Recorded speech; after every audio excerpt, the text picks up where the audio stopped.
to the Alchemist Show.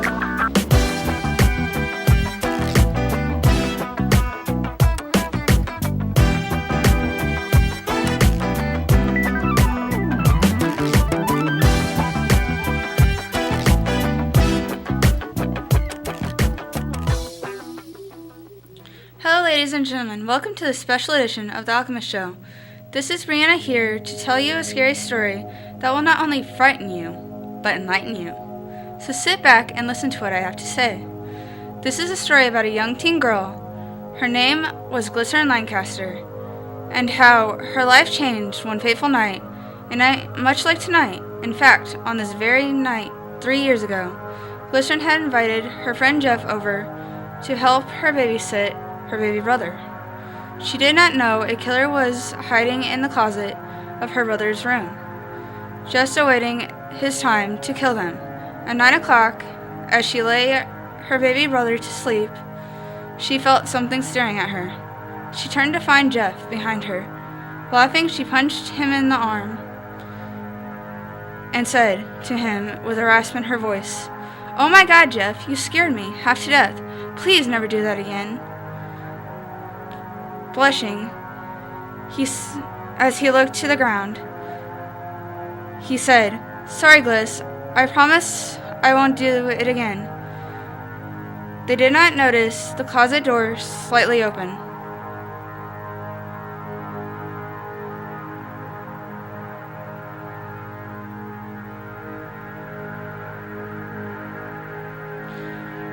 They then both laughed and walked out of the room. As the door shut, the dark figure of the killer came out of the closet and walked to the baby's crib. Chuckling a creepy laugh, he scooped up the little boy as he took his knife out of his pocket. A couple minutes later, Glycerin heard screams coming from her little brother's room, and she ran to see what was happening. When she got there, she saw her brother in the arms of a creepy-looking clown in black and white striped clothing, and blood on the floor. She also noticed her brother was not crying and got scared. Picking up the lamp from the nightstand near the door, she then ran at him and tried to hit him, but she missed. The killer then dropped her brother's lifeless body on the floor and grabbed Glycerin by the wrist and chuckled as she tried to get away from him. Still struggling, she asked, "Who are you?" The killer then said, "I am Laughing Jack." As he still chuckled his creepy laugh, Glycerin struggled more and screamed for Jeff as Laughing Jack took a knife and slowly took the tip of the blade to her heart-shaped face. A few seconds later, she heard Jeff running down the hallway yelling in a panic, "Gliss, what's wrong? Gliss, I'm coming!"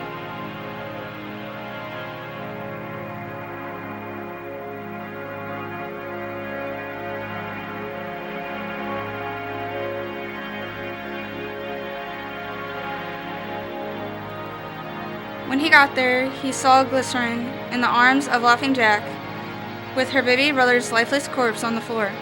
Looking back at her, he noticed blood on her face, right below her eyes, and screamed at him. "What did you do to her?" Laughing Jack chuckled, holding up two blood-covered circular objects. "I think she looks better without them, don't you think, Jeff?" After that, Jeff's sanity slowly started to drift away from him, and red fury filled him as he balled up his fist and ran towards Laughing Jack, yelling, "I'm going to kill you, you stupid clown!" But before his fist hit its target, Laughing Jack and Glycerin were gone. All that was left behind was some hard candy, Glycerin's eyeballs, and her dead baby brother.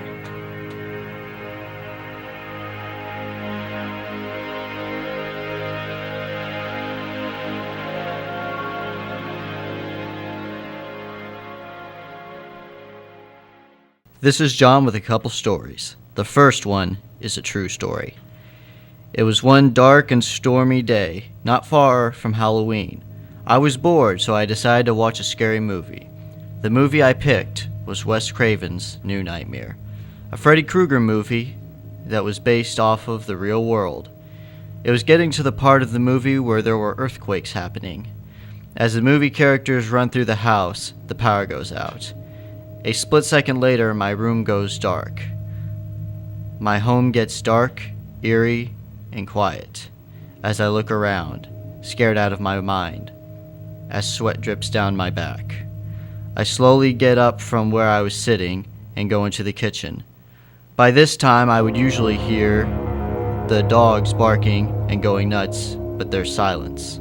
Dead silence. As I walk slowly, not knowing what's happening, I hear the wind blow outside from the storm as it makes the nearby branches scrape the windows. I jump as I look around, and a flash of lightning from outside fills the house with a moment of light, so I can look around. I see nothing but the severed deer mounds on the wall. A chill runs down my back as I look down, not wanting to move. I feel like something there is watching me, just waiting to take a bite out of me when I decide to slip up. When I decide to turn around, the lights come back on and I sigh in relief as I hear the dog start to bark in the garage. It was just my imagination, I say to calm myself, as I go back into my room, shut the door, turn the TV off, and decide to read a book instead.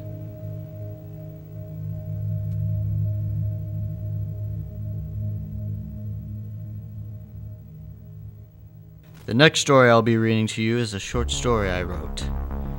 My eyes slowly open to the sight of red flashing lights, and the smell of smoke and fear fills my nostrils as I slowly get off the metal floor of the spaceship I am on. I see people screaming and running past me as one of my old friends looks at me and picks me up. "Come on, man, we gotta go. There's something on the ship that they let loose," he says frantically as he pulls me into the security area of the ship. And we get to the door of my office. "Man, open it, we need to hide," he says as he looks behind himself, almost checking to see if anyone's there. I put my ID card up to the scanner, and I hear the faint sound of screaming, and then dead silence. As I open the door and we rush in to close it. "Dude, what is going on?" I say as I look at him. I don't know. I just went to go get some lunch and we were attacked by something," he says as he looks at the monitors. I walk over to my gun cabinet and select a few weapons. All the lights go out for a second, and then just a dim red light comes on as I hear a soft hissing and scratching at my door as my friend cowers in fear. A soft blue mist comes in slowly from the bottom of the door as my eyes widen as I look at it. I slowly back up to the wall. When I look at the blank security screens, they flash on with screeching sound. Static fills the screen, and then I see a dark, evil face blink on the monitor. The monitor goes blank as we both hear maniacal laughing. "I'm gonna need a bigger gun," I say as I load my pistol and look at the door that stands between me and it.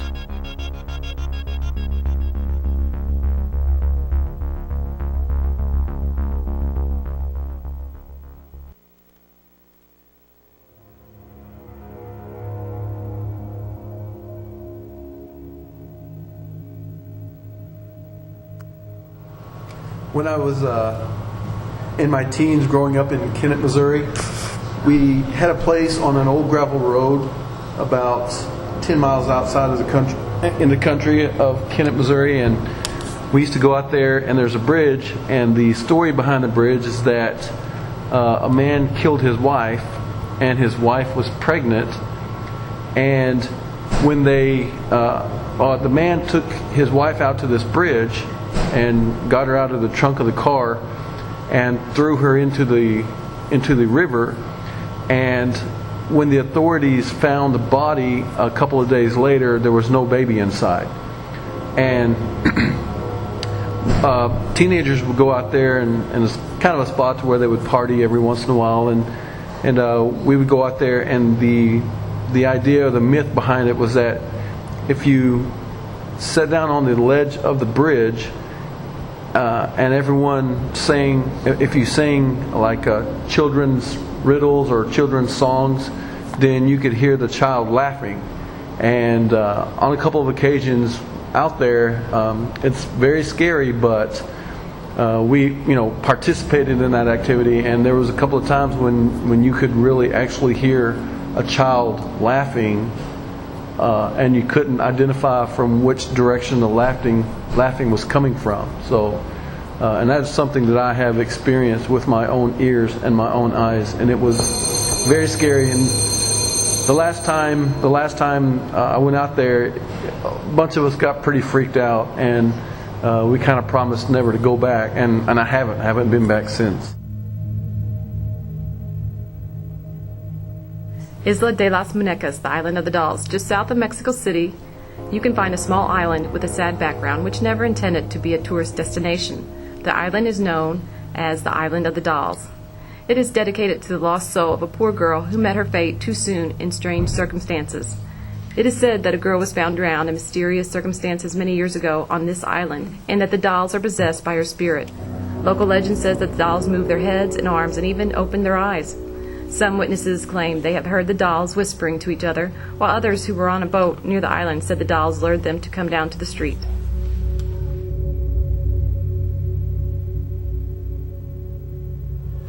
A client's house for nursing school, and I saw this guy out there, nice truck, contractor, had name on it, everything. Didn't pay attention to that, should've, didn't. Snowing, and I stopped because he waved me down, and he said he had a map out and asked me directions and stuff. He jumped in, he came over and he was asking me this stuff and that, and he was probably, he could have been, my dad, my grandpa. He was older. And next thing you know, he grabbed my ponytail, put it back against the seat, and told me all the things he was going to do to me. And I broke his arm because I floored the car. His hand was in it. I think I broke his hand, but then I got stuck because I was way up someplace and I didn't want to come back because I didn't want to have to see him again or face him, or have him run me off the road or something like that. But that's one.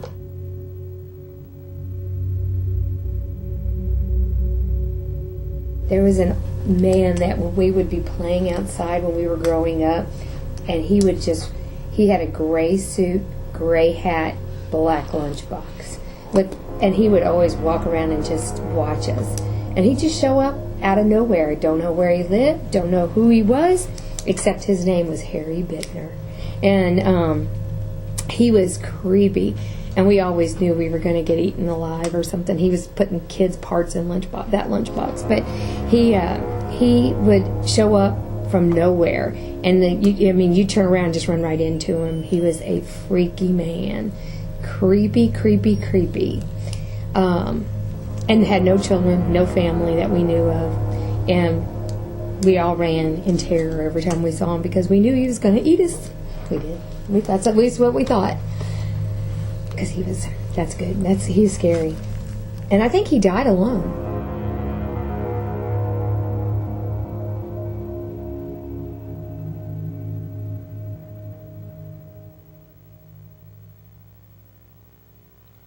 Hi, this is Matt.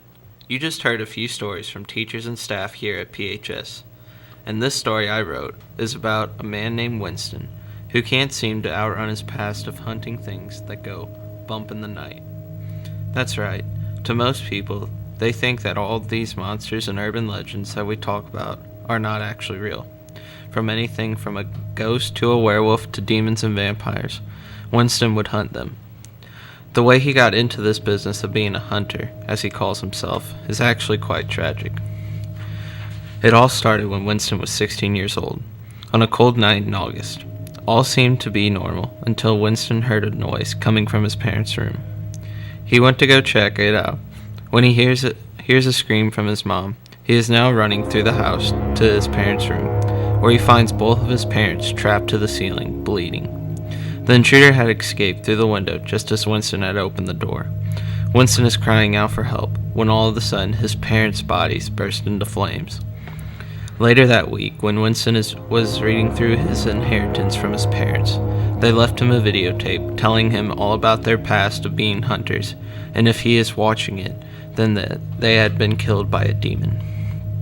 They also left Winston a journal with all the tips and tricks on how to hunt all the things that creep around at night. So from that day on, Winston vowed that he would seek revenge on the demon that had murdered his parents. So he hit the road in his father's '69 Mustang, which is equipped with everything he needs for hunting, as he embarks on his journey for revenge. Fast forward to the present day. Winston is now 36 and is still hunting down the demon that killed his parents. But he has now settled down and started a family back in his hometown of Brooklyn, New York. On a stormy October night, Winston's worst fear comes to life. The demon that he had been hunting has been hunting him too, and he's back to finish the job on Winston and his family. But Winston is prepared and sacrifices himself to allow his family. By doing so, he allowed himself to be possessed and shot himself with the Colt, which is the only gun in the world that can kill a demon. Winston knew this was the only way to keep his family safe, so this is where his story ends, and his son John's begins, but that's for another time.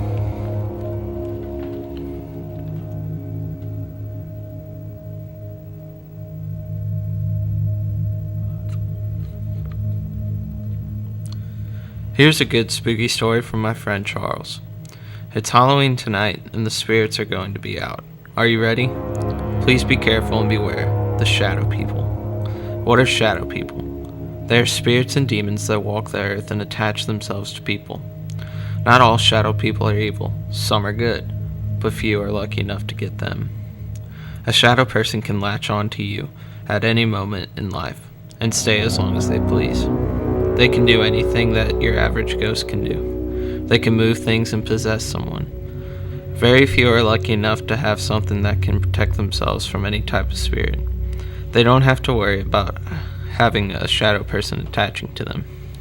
How do people obtain something that can protect them? Not many sources are reliable, but I know for a fact that a blessing from a Native American shaman works. How do I know? A shaman has blessed me. As a child, my mom's house was infested with demons and spirits, and we knew it. Doors would slam and things would touch you during the night. No one went to the basement alone. My mother had had enough and pulled some strings to contact an Indian shaman. She came and blessed the residents of the house with a protective ward that would protect us from spirits and demons. How do I know it works? I've been surrounded by people that have shadow people attached to them. One time when I was at my friend's house, we were all sitting together and we started talking about shadow people. My friend and her boyfriend both had shadow people and learned quickly that their shadow people did not like each other. The shadow people avoided each other for the most part, but there would be incidents when they would agitate each other. During one of these incidents, me and my friends were together on the other side of the room, away from an Xbox and Xbox accessories. That night, we could all feel some kind of tension in the air, but we didn't know what it was. Suddenly, an Xbox controller flew across the room. No one was near that side of the room.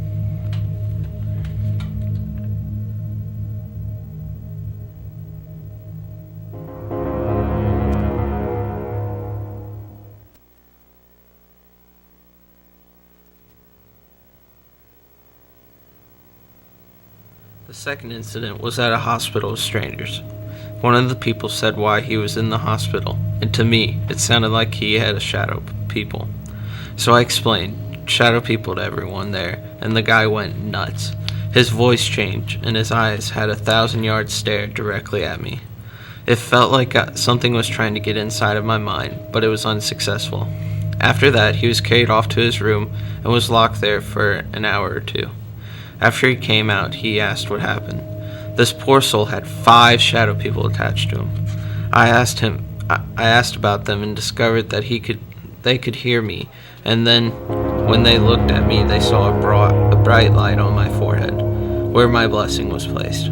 I continued asking questions, but he cut me off because the shadow people were getting angry. He didn't want them to try taking over his physical body again and actually trying to hurt me. So I know they are real. Should you truly have a blessing, don't expect it to protect you from everything. Everything has limits. There aren't many ways that I know to discover if you have a shadow person. The ways that I know are to use a pendulum and have someone that is familiar with these kinds of spirits try and sense if you have one. Beware tonight as you roam the streets. These spirits are going to be out in mass number. Be safe and have a terrifyingly terrific night.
Hey, you've got Dragon Rage with a story that will probably chill you all the way down to your bones. It's called The Legend of Snake and the Ghost Flute. One dark night, there was a group of kids camping in the woods near an old lake. They were investigating appearances and disappearances of a girl walking around in a white dress. Sunset was about to fall, so the kids made a campfire. As the fire was lit, there was a cry coming from the east of the campsite. As they started to get up, a little girl, matching the description of the appearances, burst out of the bushes. She ran to the group. She was crying, and her dress was torn and muddy. She fell to the ground panting, and her eye was red as blood from crying. The kids looked at each other, and finally they walked toward her. The girl looked at them, then looked back at the bushes. Her eyes became wide as she pointed to the direction where she came from. Then a beast jumped out of the bushes. It stood 6 feet tall with spikes on its back. It stood on its hind legs, and its white fur glistened in the moonlight, as did its black eyes. What shocked the kids even more was the girl. She looked scared, but not as much as they did, like she knew this creature was coming. She walked toward it and produced a flute from her dress wrappings. As the girl began to play, the creature began to withdraw into the bushes, but unexpectedly the creature lunged for her. She was faster than the beast, easily moving out of the way while still playing the flute. The beast continued to try getting her, but the girl was always out of reach. The kids looked at the girl and realized she was part of a legend that spanned back 50 years. They looked to the creature and remembered another legend that spanned back to the very origins of their town, about a creature that killed every night with an insatiable bloodlust. This was until it was soothed by a flute player's song. 2 legends in one place, where death played an eager part. The girl was playing near this area when she went missing 50 years ago. The beast was locked in the caves near the area after it was soothed. The beast roared and lunged. This time the girl was not fast enough, and her dress was snagged by a branch. The kids went to help the girl just as the beast was thrown back with what seemed like the wind. But the air near the girl shimmered, and a boy no older than 9 years of age came out of nowhere. He began to speak, but the beast interrupted him, running at him. He produced a sword from his wrappings and fought back against the beast. The beast's form began to change into what looked like a giant serpent. The boy was swallowed by the snake, and the girl was left shivering. The snake opened its mouth again and swallowed the girl as she screamed for help. The serpent turned to the group and hissed. Just as it was about to eat them, the snake's head began to grow like a balloon. The snake coiled from the pain and began waving its head in the air. It hissed as the head kept growing until, boom! The snake's head exploded from the pressure. From the carnage, the 2 kids crawled out and were smiling. They waved to the children and disappeared into thin air, just as they had appeared. The kids went back to their campfire. Just before the kids went to sleep, there was a rustling in the bushes, and out jumped the person that had sent them on this crazy mission just the day before. He tried scaring them, but because of the unbelievable experience they had just had, none of them were scared. Defaulted, the boy walked away, but was eaten by the snake that they thought had died, but had mysteriously regenerated. The kids ran out of the woods screaming. The snake was never seen again after that night, and the legend died with the disappearance of the snake and the 3 children.